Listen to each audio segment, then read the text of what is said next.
Hey, I'm Alex Radical from Board Game Co, and this is News and Week in Review, although frankly, it's going to be short on the news, short on the Creator Spotlight, and instead it's just a bit of a recap, the Week in Review part. You see, I'm filming this much earlier than I should be, than I normally do, I should say, not should. I'm filming this much earlier than I normally would because I'm at UKGE this week, which means I can't go ahead and film this on Thursday or Friday or Wednesday or Tuesday. I gotta film this ahead of time because I am traveling very shortly, and I need to be on top of, well, everything. On top of everything.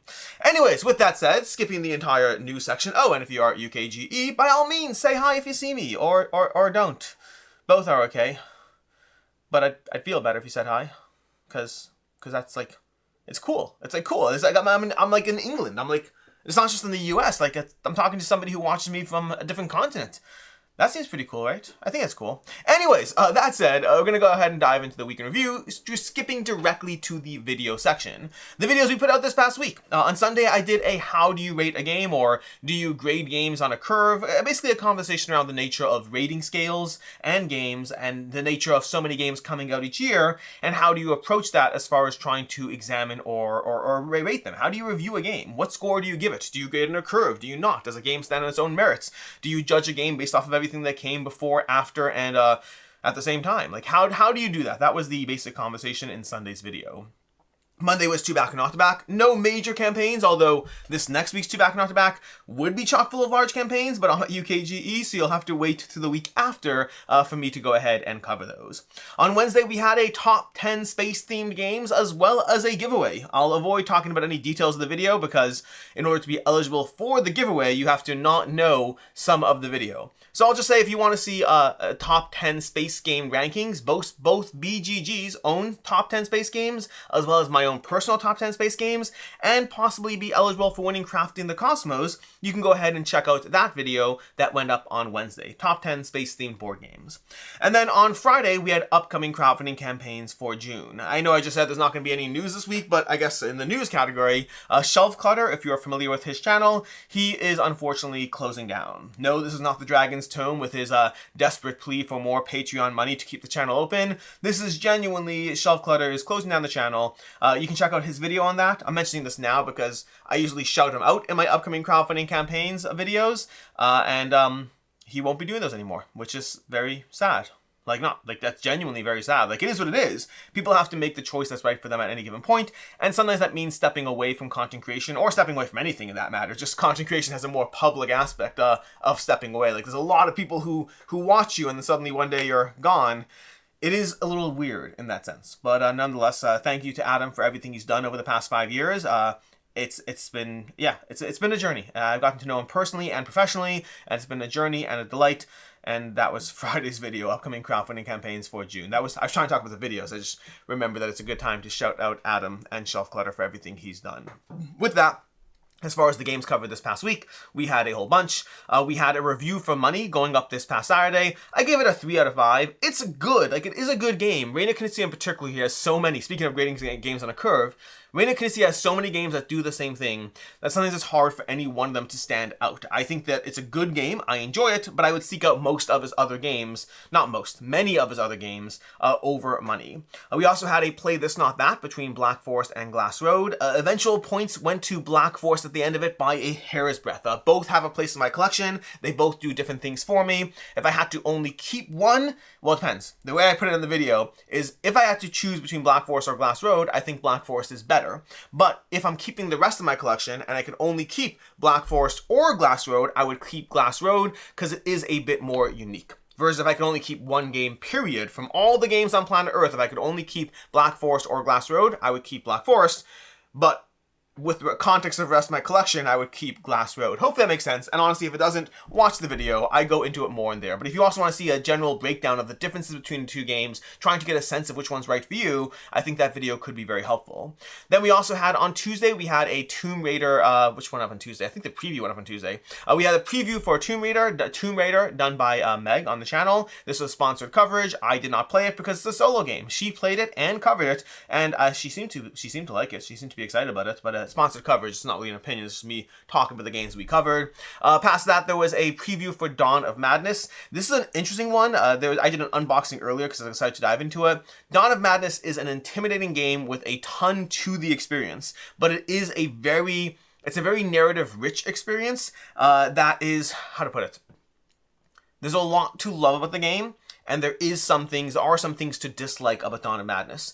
It is a little mechanically messy. It works. At the end of the day, it works, but it's a little mechanically messy to dive into it. The narrative, though, is very rich. The decision space does feel, the gameplay feeling does feel very tense as you go through it. There's a lot of dice rolls, but there's a lot of mitigation. You will at times feel at your wit's end and completely at the victim to whatever is being thrown at you, and other times you will desperately manage to pull through and feel on top of the world. It is a very moving experience in terms of what it does for you, but it's also not the easiest to get into, and it's a little mechanically messy at times. Again, it's a mix of good things and bad things. Overall, if you are intrigued by the experience, I think it is worth checking out.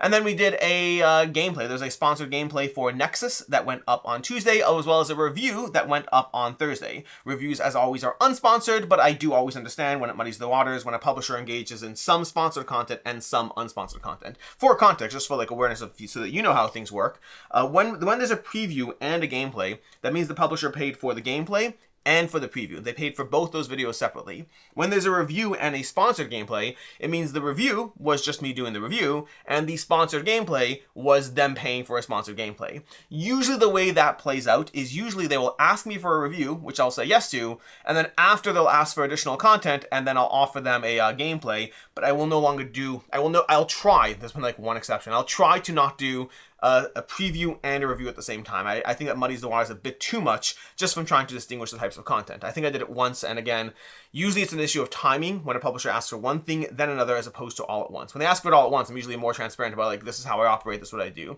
The net result is I do sometimes blend sponsored and unsponsored content. I do usually try to avoid that, but sometimes it works out that way, and I do completely understand when it muddies the waters. That said, my overall opinion of Nexus, if you check out the review as well, is I think Nexus is a lot of fun, but I don't think it's an amazing experience. It is a little too light on the decision-making space that I give it a 3.5 out of 5. I like it, I enjoy it. I do want the additional factions and whatnot to try different combinations. Like, if you watch my review, there's a combination I actually want to try that I think would be very cool.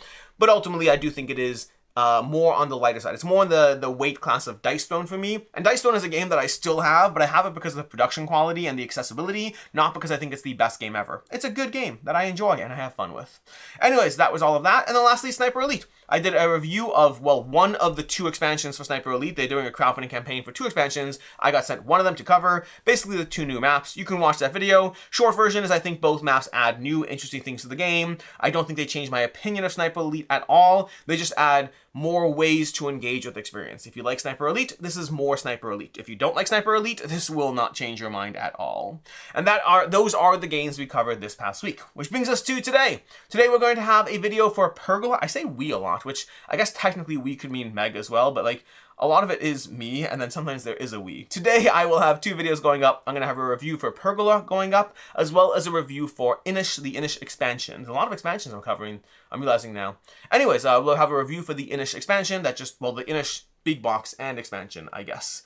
As far as next week, this coming week we'll have a bunch of things. I'm going to have an Origins preview going up on Sunday, so while I'm at UKGE, you'll have a video of, well, the games I'm looking forward to the most from the Origins list, the BGG preview list for Origins. And then also I'm going to have on Monday the top 10 crowdfunded games in my collection, because I will not be doing 2 back-to-back again, UKGE. Instead, I'll be doing something else crowdfunding related. The top 10 best crowdfunding games in my collection will go up on Monday.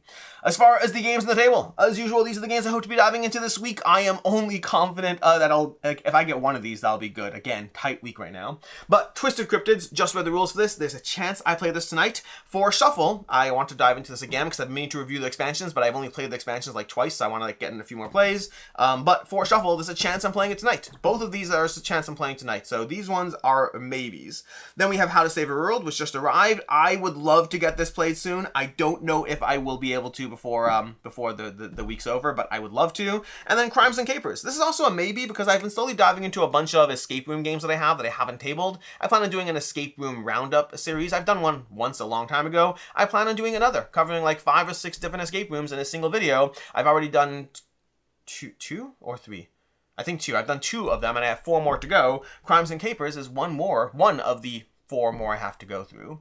In any case, that's basically everything. That is your news and weekend review. Well, that's your weekend review with one minor news piece. Until next time, I'm Alex Radcliffe from Board Game Co. I hope you enjoyed this video. I hope you're having an excellent weekend. If you are at UKGE, by all means, stop me and say hi if you see me. And if you're not at UKGE, well, I'll be at Origins, as well as Dice Tower East, as well as Gen Con. So kind of and Charcon. So kind of a packed upcoming convention schedule.